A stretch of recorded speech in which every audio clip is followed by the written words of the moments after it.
बॉलीवुड ने ग्लैमर दिया, मलयालम सिनेमा ने कंटेंट को रीडिफाइन किया, कन्नड़ सिनेमा ने स्केल और इंटेंसिटी दिखाई, लेकिन एक इंडस्ट्री थी जिसने इंडियन सिनेमा को direction the, that is Tamil cinema. यहीं से स्टोरी टेलिंग, पावर डायलॉग्स और सोशल मैसेजिंग और वो मास सिनेमा जो सिर्फ इंटरटेन नहीं करता बल्कि इन्फ्लुएंस भी करता है। तो आज के इस वीडियो में हम जानेंगे कैसे तमिल सिनेमा ने पिछले 100 साल में इंडियन सिनेमा के ग्रामर को शेप किया, अपने पास्ट से प्रेजेंट, थॉट और फ्यूचर की तरफ। तमिल सिनेमा की शुरुआत कहां से हुई, कैसे अर्ली फिल्म्स ने सोसाइटी और पॉलिटिक्स को इम्पैक्ट किया, golden era and there real superstars, modern Tamil cinema और सिनेमैटिक यूनिवर्स के बारे में, और आने वाले समय में कैसे तमिल सिनेमा इंडियन सिनेमा को लीड करने वाली है, ये सब हम जानेंगे आज की इस वीडियो के अंदर। तो चलिए वीडियो को स्टार्ट करते हैं। तमिल सिनेमा का सफर इंडिया के अर्लीस्ट फिल्म मूवमेंट्स के साथ स्टार्ट हुआ। 1910 में साउथ इंडिया में साइलेंट फिल्म्स बनने लगी थी जिसमें माइथोलॉजी और फोल्कलोर यूज होता था। 1916 में बनी कीचिका बाधाम, ये फिल्म तमिल सिनेमा की पहली पहचान बनी, लेकिन असली टर्निंग पॉइंट आया 1931 में जब तमिल सिनेमा ने साउंड को एडॉप्ट किया। साउंड के साथ तमिल सिनेमा को नेचुरल एडवांटेज मिला, लैंग्वेज, डायलॉग्स और म्यूजिक से। यहीं से तमिल सिनेमा सिर्फ विजुअल स्टोरी टेलिंग पे सीमित नहीं रही बल्कि डायलॉग डिलीवर और म्यूजिक डिलीवर सिनेमा बन गई। तमिलनाडु में थिएटर और स्टेज ड्रामा का कल्चर पहले से ही स्ट्रॉन्ग था, इसलिए अर्ली एक्टर्स डायलॉग डिलीवरी और एक्सप्रेशन पे ज्यादा फोकस करते थे। साथ ही क्रिटिक्स म्यूजिक और फोक ट्रेडिशन फिल्म्स का इंपॉर्टेंट हिस्सा बन गया। गाने सिर्फ ब्रेक के लिए नहीं थे, वो स्टोरी को आगे बढ़ाते थे, कैरेक्टर्स को डिफाइन करते थे और मैसेज को और भी ज्यादा स्ट्रॉन्ग बनाते थे। स्टार्टिंग में तमिल सिनेमा ने सिर्फ एंटरटेनमेंट को रोल को नहीं निभाया, फिल्म्स ने जाति, सोशल अनइक्वालिटी, एजुकेशन और सेल्फ रिसर्च जैसे टॉपिक्स दिखाने लगी। इसी वजह से तमिल सिनेमा के ऑडियंस के बीच एक स्ट्रॉन्ग और इमोशनल आइडियोलॉजिकल कनेक्शन बना। सिनेमा धीरे धीरे लोगों को आवाज बनने लगी। फिर आया द गोल्डन एरा, 1950 से 1970 का पीरियड। इस टाइम ड्यूरेशन को तमिल सिनेमा का गोल्डन एरा माना जाता है क्योंकि इस दौर में फिल्म्स का इन्फ्लुएंस थिएटर के बाहर निकला, सोसाइटी और पॉलिटिक्स तक पहुंचा। एक्टर सिर्फ स्क्रीन पर पॉपुलर नहीं थे, वो पब्लिक फिगर बन चुके थे। इस टाइम पे तमिल सिनेमा ने एक यूनिक पैटर्न डिलीवर किया। हीरो का इमेज अक्सर ईमानदार, गरीब, फ्रेंडली और सिस्टम के खिलाफ लड़ने वाला होता था। ऑडियंस ने कैरेक्टर को सिर्फ फिक्शन हीरो नहीं माना बल्कि एक रियल लाइफ हीरो के रोल में देखना स्टार्ट कर दिया, और यहीं से सिनेमा और पॉलिटिक्स के बीच एक डायरेक्ट कनेक्शन बना। गोल्डन एरा में एक्टिंग सिर्फ एक्सप्रेशन तक सीमित नहीं था, एक्टर्स के पास लैंग्वेज पे strong command, classical theatre experience और इमोशनल डेप्थ होती थी। डायलॉग्स याद रखे जाते थे, रिपीट किए जाते थे और लोगों का डेली जिंदगी का हिस्सा बन गया। इस एरा ने प्रूव कर दिया कि कमर्शियल सिनेमा में भी हाई लेवल एक्टिंग पॉसिबल है। इस गोल्डन एरा के बाद तमिल सिनेमा एक नए फेज में एंटर करती है। ये फेज सिर्फ सक्सेसफुल फिल्म्स का नहीं था, ये फेज था टू पैरेलल पाथ का। एक पाथ था मास सिनेमा का और दूसरा पाथ था एक्सपेरिमेंटल वर्ल्ड सिनेमा का, और इन दोनों पाथ के कैरेक्टर में दो आर्टिस्ट थे जिन्होंने तमिल सिनेमा को नेशनल और इंटरनेशनल लेवल पर पहचान दी। The phenomenal mass actor Rajinikanth and Kamal Haasan Tamil cinema का प्राइड है दोनों। रजनीकांत सर तमिल सिनेमा का सबसे बड़े मास आइकॉन में से एक है। रजनीकांत का स्टारडम सिर्फ बॉक्स ऑफिस को डिफाइन नहीं करता, उनका कनेक्शन ऑडियंस के साथ प्योरली इमोशनली और इंस्पिरेशनल होती है। उनका screen presence, style, body language और टाइमिंग सब कुछ इंस्टेंटली रिकॉग्नाइजेबल है। रजनीकांत की फिल्म्स ने मास सिनेमा के ग्रामर को डिफाइन किया। उन्होंने प्रूव कर दिया कि कमर्शियल सिनेमा भी कल्चर इंपैक्ट क्रिएट कर सकती है, और ये इंपैक्ट सिर्फ तमिलनाडु तक लिमिटेड नहीं रही। जापान जैसे देशों में भी रजनीकांत का फैन फॉलोइंग डेवलप की, जो इंडियन सिनेमा के लिए उस दौर में एक रियल अचीवमेंट था। और दूसरे थे कमल हसन, तमिल सिनेमा का सबसे वर्सेटाइल और ग्लोबली रिस्पेक्टेड आर्टिस्ट में से एक। कमल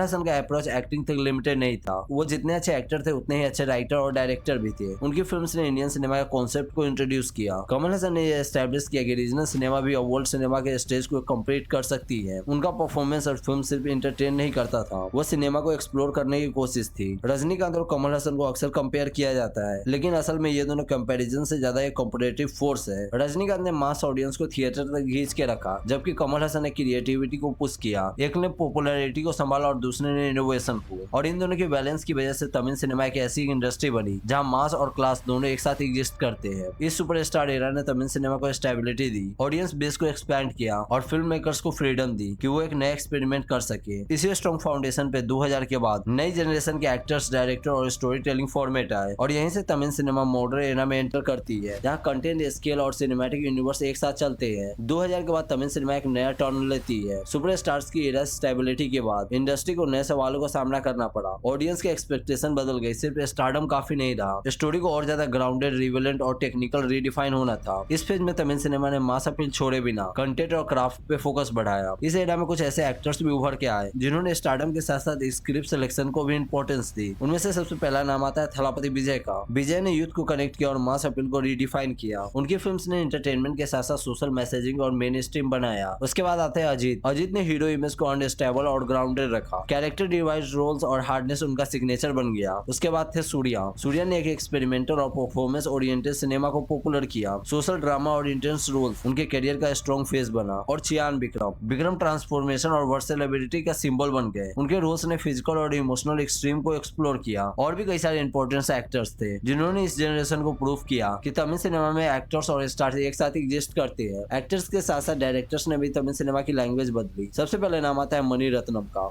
मणि रत्नम ने रियलिज्म, पॉलिटिक्स और इमोशनल सिनेमा को पोइट्री में बदला। उनकी फिल्म्स ने इंडियन सिनेमा को इंटरनेशनल सेंसिटिविटी दी। उसके बाद थे एस शंकर। एस शंकर ने स्केल और टेक्नोलॉजी को मेंटेन किया। बिग बजट, ग्रैंड विजुअल्स और सोशल थीम्स के कॉम्बिनेशन से उनके सिनेमा की पहचान बन गई। उनके अलावा और भी बेहतरीन मनम जैसे डायरेक्टर्स ने तमिल सिनेमा को सिर्फ कमर्शियल नहीं, आर्टिस्टली रिलेवेंट बनाया। इस एरा का सबसे बड़ा अचीवमेंट था रियलिज्म का मेन स्ट्रीम होना। कास्ट, पॉलिटिक्स, करप्शन, एजुकेशन और क्राइम, ये सब टॉपिक सिर्फ पैरेलल सिनेमा तक लिमिटेड नहीं रही। तमिल सिनेमा में दिखाया कि सीरियस सब्जेक्ट भी बॉक्स ऑफिस और ऑडियंस को कनेक्ट कर सकती है। 2000 के बाद तमिल सिनेमा टेक्निकल लेवल पे इन्वॉल्व हुआ। Better cinematography, strong background score, experimental editing और म्यूजिक सिर्फ सपोर्ट नहीं, नरेशन का हिस्सा बन गया। इस फेज में म्यूजिक डायरेक्टर सिनेमा के इक्वल पार्टनर बन गए थे, जो इमोशन और स्केल दोनों को एक साथ रखते थे। 2000 से 2015 तक मॉडर्न एरा था। तमिल सिनेमा के लिए एक प्रिपरेशन फेज था। इंडस्ट्री ने अपनी रूट्स स्ट्रॉन्ग रखी, नए टैलेंट्स को स्पेस दी और ऑडियंस को इन्वॉल्व होने का मौका दिया। इसी ग्राउंड वर्क पे 2015 के बाद तमिल सिनेमा ने जंप ली, जहां cinematic universe, pan India reach और ग्लोबल रिकॉग्निशन पॉसिबल हुआ। यहीं से शुरुआत होती है तमिल सिनेमा का प्रेजेंट एरा, जो इंडियन सिनेमा का थ्रेड शेल्टर माना जाता है। मॉडर्न एरा ने टूल्स दिए, लेकिन प्रेजेंट एरा ने तमिल सिनेमा को पूरी दुनिया के रडार में ला दिया। 2015 के बाद तमिल सिनेमा एक क्लियर आइडेंटिटी बिल्ड की। अब बॉलीवुड सिर्फ रीजनल सक्सेस तक लिमिटेड नहीं था, ये इंडस्ट्री नेशनल कन्वर्सेशन का हिस्सा बन चुकी थी। इस फेज में तमिल सिनेमा का फोकस सिर्फ 3 चीज पे था: स्ट्रॉन्ग राइटिंग, कॉन्फिडेंस, डायरेक्शन और audience trust. Audience Tamil films को जेनरा बेस्ड सिनेमा के रूप में देखने लगी। एक्शन, थ्रिलर, पॉलिटिक्स, ड्रामा और सोशल रियलिज्म, हर जेनरा की कंसिस्टेंसी के साथ। इस एरा का सबसे बड़ा चेंज ये कि डायरेक्टर इंडस्ट्री के मेन प्राइवेसी फोर्स बन गए। प्रेजेंट एरा में तमिल सिनेमा का सबसे बड़ा डायरेक्टर में से एक लोकेश कनकराज। लोकेश कनकराज ने तमिल सिनेमा में कनेक्टेड स्टोरी टेलिंग को पॉपुलर किया। उनकी फिल्म्स में रियलिस्टिक एक्शन, ग्राउंडेड कैरेक्टर और स्लो बर्न टेंशन होता है। उन्होंने दिखाया कि सिनेमैटिक यूनिवर्स सिर्फ सुपर हीरोज के लिए नहीं है, क्राइम और थ्रिलर सिनेमा में भी काम कर सकता है। लोकेश कनकराज के अलावा निंसद, दिलीप कुमार, कार्तिक सुबराजू, पीआर रजित और एच विनोद जैसे मास्टरमाइंड डायरेक्टर्स भी है, जो तमिल सिनेमा को और भी ज्यादा ऊपर ले जा रहे हैं। इस एरा में सबसे टॉकिंग सिनेमैटिक यूनिवर्स की बात हुई तो वो है एलसीयू यानी लोकेश सिनेमैटिक यूनिवर्स। इस यूनिवर्स की खास बात यह है कि ये फ्लैशी फैंटेसी पे नहीं, ग्राउंडेड रियलिज्म पे बेस्ड है। स्ट्रॉन्ग कैरेक्टर, कनेक्टेड इवेंट्स और लॉन्ग टर्म प्लानिंग, ये सब चीजें तमिल सिनेमा में पहली बार एक ऑर्गेनिकली हुई। एलसीयू ने ऑडियंस को सिर्फ एक फिल्म वाला व्यूअर्स नहीं बनाया, बल्कि एक लॉन्ग टर्म पार्टिसिपेंट बना दिया। प्रेजेंट एरा में एक्टर्स का रोल इन्वॉल्व हुआ। अब स्टार सिर्फ क्राउड पुलर नहीं रहे, वो डायरेक्टर्स का विजन के हिस्सा बने। विजय, अजित, विक्रम और सूर्या। इस फेज में स्टारडम स्टोरी को ओवर पावर नहीं करता, बल्कि सपोर्ट करता है। 2018 के बाद तमिल सिनेमा ओटीटी प्लेटफॉर्म के थ्रू ग्लोबल रीच करती है। सबटाइटल्स के साथ तमिल सिनेमा को नेशन वाइड देखा जाने लगा। इससे 2 चीजें हुई: नॉन तमिल ऑडियंस को एक्सेस मिला और फिल्म मेकर्स को एक क्रिएटिव फ्रीडम मिली। तमिल सिनेमा ने प्रूव कर दिया कि language barrier strong storytelling के सामने झुक सकता है। प्रेजेंट एरा में तमिल सिनेमा को कॉन्फिडेंस, एक्सपेरिमेंटल और ग्लोबल विजन बना दिया है। इंडस्ट्री अब सिर्फ ट्रेंड फॉलो नहीं करती, ट्रेंड क्रिएट भी करती है। और इसी पॉइंट पे एक इंटरेस्टिंग बात उठती है, 2025 तक तमिल सिनेमा के स्टेबल और कॉन्फिडेंस फेज तक पहुंच चुकी है। आने वाले समय में तमिल सिनेमा का स्टोरी टेलिंग पैटर्न और भी ज्यादा डिफाइन होने वाला है। डायरेक्टर्स का ज्यादा फोकस स्केल और सब्सटेंस पे होगा। अभी के टाइम पे जो सिनेमैटिक यूनिवर्स कल्चर स्टार्ट हुआ है, वो फ्यूचर में स्ट्रक्चर देगा, लेकिन तमिल सिनेमा का अप्रोच हॉलीवुड स्टाइल के फैंटेसी से अलग रहेगा। ये यूनिवर्स होगा ग्राउंडेड, कैरेक्टर सेंट्रिक और सोशल रूटेड। इससे ऑडियंस को सिर्फ एक्शन नहीं, कंटिन्यूटी और डेप्थ मिलेगा। टेक्नोलॉजी तमिल सिनेमा के फ्यूचर में एक silent but important role play करेगी। Advance VFX but control use, better sound design, international post production stardom और global OTT collaboration. OTT platforms के साथ तमिल सिनेमा का रीच इंटरनेशनल ऑडियंस तक जा चुका है। फ्यूचर में तमिल सिनेमा वर्ल्ड सिनेमा का डिस्कशन का रेगुलर हिस्सा बन सकती है। हर स्ट्रॉन्ग इंडस्ट्री की तरह तमिल सिनेमा भी नेक्स्ट जनरेशन को इन्वॉल्व कर रही है। Young writer, independent film maker और असिस्टेंट डायरेक्टर्स इंडस्ट्री में नए आइडियाज ला रहे हैं। फ्यूचर में तमिल सिनेमा का फोकस होगा फ्रेश वॉइस, डायमेंशन, पर्सपेक्टिव और स्मॉल बट इम्पैक्टफुल स्टोरीज। ये 3 चीज कंफर्म करती है कि इंडस्ट्री सिर्फ प्रेजेंट पे नहीं, फ्यूचर पे भी काम कर रही है। तमिल सिनेमा की कहानी सिर्फ रीजनल इंडस्ट्री की कहानी नहीं है, ये कहानी है सिनेमा और सोसाइटी को इन्वॉल्व होने की। पास्ट में तमिल सिनेमा ने डायरेक्शन दी, प्रेजेंट में थ्रेड सेट की और फ्यूचर में तमिल सिनेमा इंडियन सिनेमा को लीड करने की कैपेसिटी रखती है। इसलिए जब हम इंडियन सिनेमा की बात करते हैं तो तमिल सिनेमा को समझना सिर्फ जरूरी नहीं, इसेंशियल हो जाता है। अगर बॉलीवुड इंडियन सिनेमा की हार्ट है, मलयालम ब्रेन और कन्नड़ पावर, तो तमिल सिनेमा बैकबोन है। सो गाइस, ये थी तमिल सिनेमा के पास्ट, प्रेजेंट और फ्यूचर के बारे में कुछ अपडेट्स। और वीडियो पसंद आया तो वीडियो को लाइक एंड चैनल को सब्सक्राइब जरूर करना, ऐसे ही अमेजिंग और इंटरेस्टिंग वीडियोस के लिए। तो चलिए मिलते हैं नेक्स्ट वीडियो में एक नए टॉपिक के साथ। तब तक के लिए stay dynamic with AV dynamic studio. Radhe Radhe.